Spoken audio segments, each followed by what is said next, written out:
Media Bias Tracker for December 28th, 2023. Getting close to the end of the year. We are still in a period of kind of low news. You'd expect a little bit more from the big dogs, but what we're getting is just regurgitations of the same things we've already seen. Not much else. Two big overriding stories for Tesla today would be the robot attack, which is nonsense. We've covered that, and the and BYD sales figures, which are coming in very strong. It's just a matter of time, and that time has come. As a reminder, we do 25 headlines for the main story. The second story today will be BYD, as you can see in the schedule above me. So we're going to cover those two topics, assign a positive, neutral, or negative rating, and average them and look at the trend over time. Okay, these three, Tesla robot attacked. No, it didn't. It's a 2-year-old story. The factory has a safety of 4.8 injuries. Tesla has a injury rate of 4.8 injuries per 100 workers. The average for automotive manufacturing, according to OSHA, is 6. So they are substantially safer than other auto manufacturers and still get criticism because why not? It's got Tesla in the headline. Them clicks is going to sell. China's Xiaomi unveils its first EV, and it looks to compete with Porsche. It's beautiful. It's a wonderful car with fantastic specs. Is it real? Is it going to happen? Is it going to be under a cajillion dollars? Remains to be seen. I don't believe in any EV until it's on the road. Tesla car buyers missing out because they don't like Elon. That's a positive story, and it's true.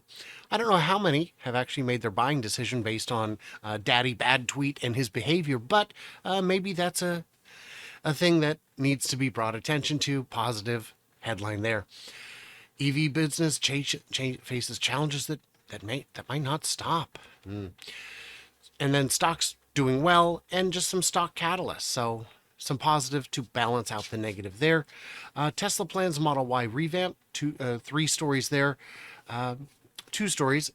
These are both, I'm just calling them neutral because planning a revamp. The story's already been refuted by Tesla China. So you need to put in a note there that says, oh yeah, by the way, no. Model Y versus Hyundai, just a head-to-head. That's neutral. And then 3 stories about senators calling for an investigation, which, as we discussed, should they? Because recalls happen all the time with every brand. That's not unique. In fact, most companies buy the same parts from the same suppliers. That's why when the airbag recall happened with Takata years ago, it affected nearly every brand. They are the biggest maker of airbags. Where's the... I don't mind outrage. I mind selective outrage. It's ridiculous. This one we covered yesterday. Tesla makes money selling vehicles, but it could be an AI company too. Strike in Sweden highlights a culture clash. A remarkably balanced headline that's neutral despite the topic itself being an easy target for negativity. Tesla rolls out FSD Beta 12 to its 15,000 employee vehicles. You're telling me 15,000 employees drive a Tesla? How cool is that? If your Tesla starts smoking while supercharging, it may only be steam. I had that happen the very first time I hit a supercharger, and I was like, well, at least we know it's under warranty. No, wait. Nope, that is steam. Car recall check. Ford, Honda, Tesla among 3 million recalled. Fondly. Come on. Again, why would you put Tesla in the headline? BYD set to overtake. Very cool. What could change with the... I mean, it's neutral because it's pure speculation. The real shocker in the robots attacked story. What is it? What is the real shocker? Cutting him up and leading him to falling down a chute. At least as it's been told. So the story itself does offer some context, but what it doesn't do is avoid the clickbait headline that includes robot attacks. So negative. Tesla and Porsche have a new EV rival, Xiaomi. That's great. I'm sure I'm saying it wrong. I haven't looked that one up. Tesla robot injures worker. Tesla refutes suspension. And Tesla attacks engineers with its claws. With its claws? Really? And that's the end of our 25. But let's just double check something, because a lot of these incredibly lazy stories, these ones don't, but a lot of them will show Optimus. They'll say a robot and then show Optimus so that we think Skynet is already here. Skynet is not here, not yet. Got a little bit of time to wait on that. I did 6 videos on April 1st discussing, in part, that possibility. Those were a lot of fun. You can find them listed as live. They were live videos. I did 6 live videos on April 1st because April 1st is a very special day for those of us with a sense of humor. Tesla's media bias for today, -32 with a trailing 7-day of -25, kind of settling in. This line appears to be holding pretty steady regardless of the day, regardless of the news. Not much affects it too drastically, at least when you look at the rolling 7-day. We will include a rolling 30-day here starting, I don't know, very soon, maybe even tomorrow. So then we've got our second topic, BYD, poised, and BYD's 2 big stories. I just need to make sure where I will be stopping at Investor Daily. Great. 2 big stories for BYD. The first being their sales figures are fantastic, and the second being they're planning a new factory in Hungary for European manufacturing and deliveries. Those are the 2 big stories. Those are both positive, so we're going to see a lot of positive today. Sales are up, and if EVs are the future's a long way off. Oh, the Bloomberglers back at it again, stealing the bloom. So dumb. The future's not a long way off. If you look at year-over-year sales globally, you'll see that just a few years ago, it was like 4%, and then 10, and then like 17, and this year it's going to be well north of 20. Those are big, big gains for a new philosophy of design and construction. First factory in Europe, that's the one in Hungary. BYD, oh, this is 3 stories here. We're going to get another 1 or 2 about that. They've got a license to trial level 3 autonomy in China. I saw some comments on X yesterday saying, yeah, but unlike Tesla, BYD is just a car company. They are not. They are one of the largest makers of batteries. They design their own chips. They're working on autonomy. They've got stationary storage. They are almost as broad as Tesla, and more broad in many ways. They are not just a car company. And they're managing to do it on leaner margins. If they were trying to get Tesla-style margins, they'd be struggling. BYD's to build plant in Europe.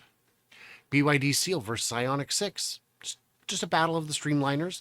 It's a neutral headline. It approaches the topic of reviewing them side beside. BYD level 3. This one I'm calling negative. The Yuan Up all-electric will have a range of 300 to 400 kilometers. That's not a good range. For a lot of markets, that's plenty. Europe doesn't seem to have as much of an addiction to the philosophy of long range that we do here. But in a lot of Europe, you can do some pretty great road tripping in an EV without having to go 1,000 miles. And you can also the charging network is very robust and well deployed in Europe. BYD's rival, the Model 3 and Ioniq 6, just arrived in North America. I'm calling that positive for BYD because it says that they're a rival to some of the best cars out there. BYD uses Shanghai Mansion as a boutique. Clever idea, positive headline. Tesla cut EV prices in China more than BYD did. So I'm calling that a negative for BYD because it makes it sound like Tesla is the better deal. And I would argue it is, but this is a pretty good looking car. Elon poised to be dethroned. You're going to see a lot of throne stuff. Tesla about to lose crown, overtake sales. Dethrone. There it is. Different company, not part of the equation. A Chinese powerhouse will build in Hungary. So there we are again. Race to the finish line. I'm calling that neutral because it doesn't say that BYD is about to win, even though they are. Could have been even more positive. Hong Kong stocks hit a 4-week high, due in part to BYD. Plans for the factory in Hungary. Number 1 in EV sales, past Tesla. Again, this is the big story. It is the end of the year. These stories make sense. I would be positive about these too, but there's a real lack of negative stories. And I believe some of that may be because of a lot of stories are just regurgitated from one or two sources, and the one or two main sources for BYD are news outlets within China who are very careful about what they say, because their their laws about free speech are a little different than ours, is a polite way to put it. And that is the Hungary plant, and now we're done. That was BYD. So the BYD media bias, positive 68, week over week change of just negative 8, which is pretty darn good. BYD all the way at the top, getting their worst week ever, has been only beaten by one company or topic in the history of this tracker, and only once. BYD gets very good headlines comparing to other automotive. Rivian, still very high. Ford, not as high, but still well net positive. GM making a strong comeback last week. We've got some interesting stuff going on there. And then let's see, what is tomorrow? Well, you can see it above me. That's the topic for tomorrow. I think maybe lithium is tomorrow. Is that what it is? Yeah, tomorrow I think we're covering the topic of Neuralink, maybe. Neuralink tomorrow, then lithium. So, oh yeah, what did I miss? What did I misunderstand? How you liking this? Welcome to all the new folks who are checking it out for the first time. Yeah, let me know. We'll be back tomorrow, I guess.